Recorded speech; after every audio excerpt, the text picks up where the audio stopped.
He discovered this black girl alone on a sidewalk. A decade later, a miracle unfolded. The morning rain had ceased, yet the streets still shimmered with puddles. Sunlight struggled through gray clouds, reflecting off wet pavement and passing cars. The city was awakening, with hurried footsteps on the sidewalks and umbrellas being shaken out. But no one paid attention to the girl, no one except Mr. Daniel Carter.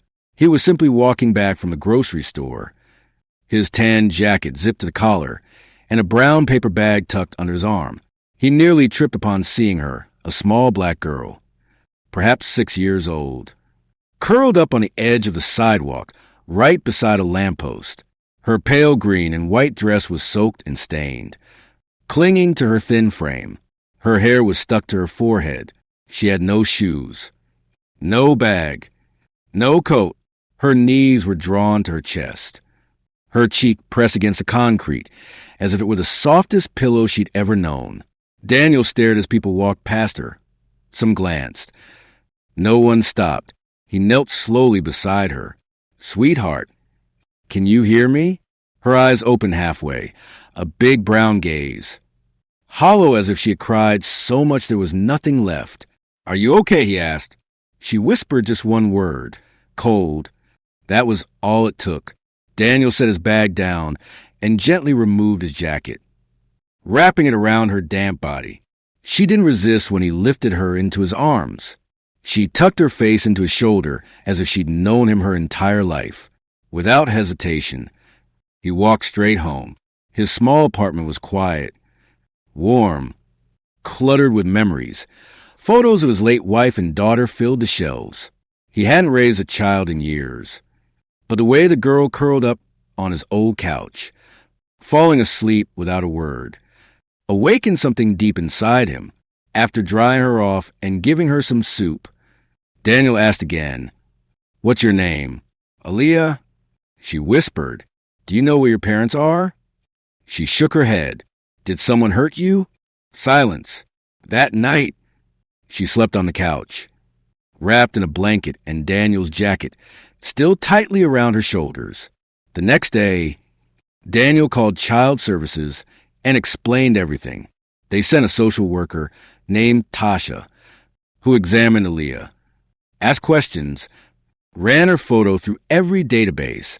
No missing person report, no identification, no one looking. She might be undocumented or abandoned. Tasha said quietly, "What now?" Daniel asked, "Well, foster homes are full," she replied. "But if you're willing, we can fast-track you as her temporary guardian."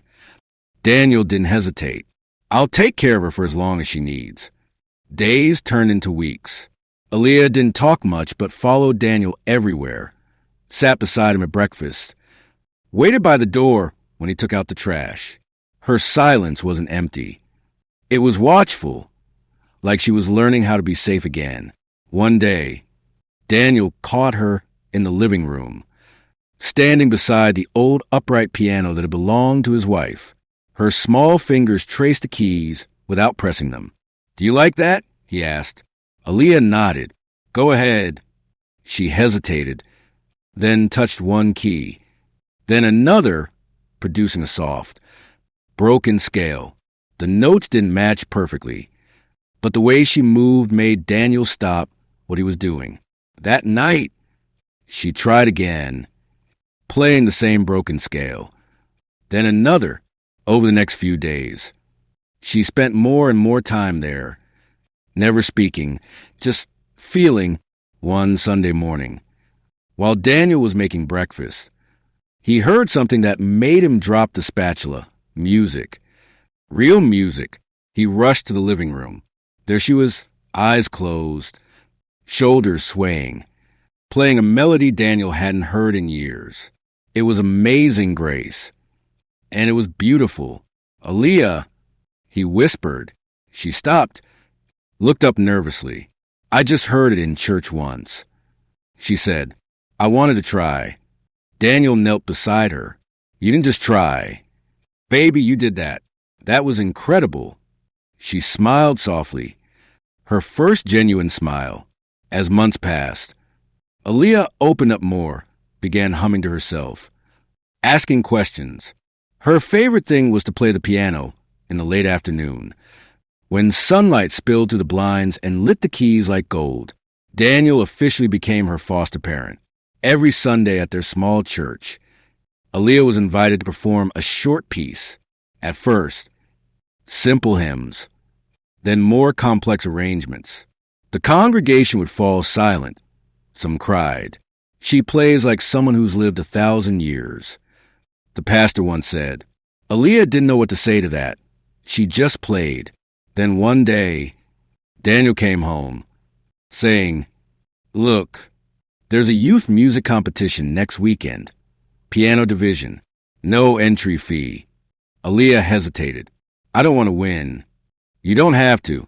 Just share your gift. She looked at him. What, they don't like it? Daniel smiled. They will because it's you.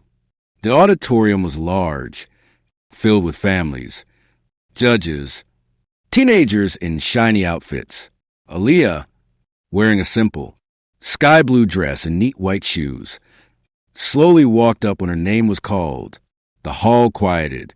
She sat down, closed her eyes, and played, not loud, not flashy, deep and emotional, as if telling her life story through every note.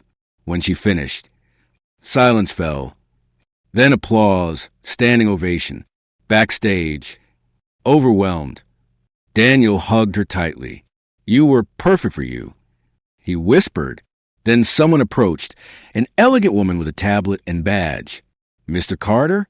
Yes, I represent a music foundation for prodigious youth. Your daughter, she's extraordinary. We like to offer her a full scholarship, lessons, mentorship, and a chance at the national stage.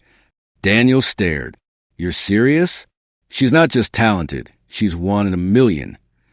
As they left the building, beaming, Aaliyah froze. Across the parking lot, a man stood near a tree, watching her, pale, nervous. He didn't clap. He didn't smile, just stared, and then quickly walked away. Daniel saw it too. Do you know him? He asked. Aaliyah didn't answer, but her smile faded. Daniel realized the story wasn't over. Not yet. Aaliyah couldn't stop thinking about the man in the parking lot. His face was unfamiliar, yet her body had reacted before her brain could process. Chill. A sudden pressure in her chest, like some buried memory had stirred. Daniel noticed her shift that evening. Over dinner, he asked gently, Are you sure you don't recognize him? Aaliyah stared at her fork. No, but I think I used to. That night, she sat at the piano but didn't play. For the first time in months, her fingers hovered, then fell still. What if my past finds me? She asked. Daniel sat beside her. Then we face it together. Weeks passed. The scholarship offer became real. Aaliyah began attending private lessons twice a week. Her tutors called her a phenomenon. Videos of her church performances went viral. One titled The Piano Girl, who slept on the sidewalk, reached millions. Strangers sent letters, gifts. Daniel made sure her life remained grounded. Piano, school, laughter, quiet. Then one autumn afternoon, a knock at the door. Daniel opened to find a well-dressed woman in her early 40s holding a small envelope. Trembling, Mr. Carter.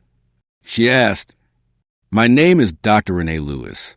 I think I know Aaliyah. Daniel's breath caught. How? She opened the envelope, revealing a faded photo of a young girl. Same green and white dress. Same eyes. She's my niece. She vanished 10 years ago. My brother, he was unstable, took her from her mother and disappeared. We thought they were dead. Daniel's hands trembled. Are you saying he left her on purpose? Renee nodded. He was arrested 2 weeks ago for possession of forged IDs. He confessed he abandoned her, said she wouldn't stop crying. Aaliyah stepped into the room. Hearing the last part, her eyes locked on Renee. Do you remember me? Sweetheart? She asked gently. Aaliyah took a step back. You were in a photo on a wall. She said, I remember. In the following weeks, DNA confirmed the truth. Her mother had died shortly after she disappeared. No one knew where she'd gone. Renee had searched, filed reports, begged authorities, but the trail had gone cold. Now she wanted to reconnect. I don't want to take her from you, she told Daniel. You raised her, gave her a life, but I'd love to be part of her future. Daniel looked at Aaliyah. It's your choice. She nodded slowly. You can come to my next concert. The event was held in a grand hall. Aaliyah, now 15, wore a white blouse and soft gray pants. Her fingers danced confidently across the grand piano, grace in every motion. Cameras flashed. The crowd held its breath. Her final piece was her own composition, titled Sidewalk to Sky. When she finished, there was more than applause. Tears, motion, emotion, reporters, musicians, strangers. Everyone was moved by a teenager whose music carried every wound and every hope. Backstage, Renee hugged her. Your mom would be so proud. She whispered. Aaliyah smiled. I hope she hears me. Months later, Aaliyah launched a nonprofit, Sidewalk Symphony, dedicated to providing music education for children without homes. She began performing in shelters, schools, juvenile centers, sharing her talent and her story. She told crowds, I don't remember much about the day I was left, but I remember the day I was seen, the day someone didn't walk past at my side. Always Daniel, her guardian, her father. One evening after concert, he whispered, Do you know what the real miracle was? She tilted her head. My music. He shook his head, smiling. If you enjoyed the story, don't forget to give it a thumbs up and hit that subscribe button for more emotional, dramatic, and unexpected tales. And let us know in the comments, where in the world are you watching from? We love hearing from all of you. Until next time, stay kind, stay curious, and keep watching. Let me know if you like any further adjustments.